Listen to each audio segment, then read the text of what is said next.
చేసి తీసుకెళ్తున్నారు. అది మాకు 3వ రోజు తెలిసింది. అక్టోబర్ 8న వాళ్ళు కేసు ఫైల్ చేసి ఫైల్ చేసిన తర్వాత 3వ రోజు హైదరాబాద్ ట్రేస్ అవుట్ అయ్యాల్సి ట్రేస్ అవుట్ అయితే అక్కడ ఏమీ మాకు తెలియదు అని చెప్పేసి అక్కడికి ఏం చేస్తారు ఇన్ని రోజుల నుంచి నా పిల్లలు ఇప్పుడు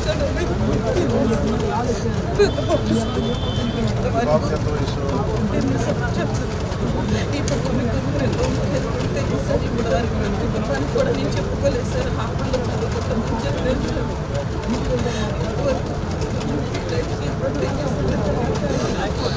పోలీసులు న్యాయం చేస్తారని చెప్పి ఇప్పుడు ఆయన కూడా నాకు ఇప్పుడు వెళ్ళాడు క్రైమ్ బ్రాంచ్ పంపించి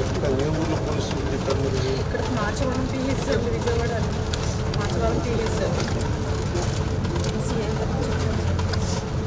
చూస్తాం అని అన్నారు. వాళ్ళు మీకు ఫోన్ చేయాలి, ఫోన్ చేస్తే కానీ మేమేం చేయలేమని చెప్పారు సార్.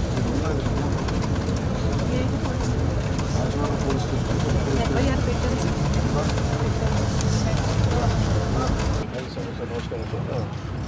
నా దగ్గరికి శివకుమారి గారు అని చెప్పి George institute of global health private కంపెనీలో పనిచేస్తున్నారు. వాళ్ళు వాళ్ళ అమ్మాయిని 8 months బ్యాక్ కిడ్నాప్ చేశారని ఒక కేసు వచ్చింది సార్. వాళ్ళ అమ్మాయిని అది 8 months సార్. మనకి ఎఫ్ఐఆర్ కూడా ఉంది సార్. ఒకసారి మీరు చూసి కొంచెం ఒకసారి నాకు అప్డేట్ ఇవ్వండి sir. Please sir, request sir. పంపిస్తాను సార్. మన కేకే గారిని పంపిస్తాను సార్. అవును పంపిస్తాను సార్. చూడండి సార్.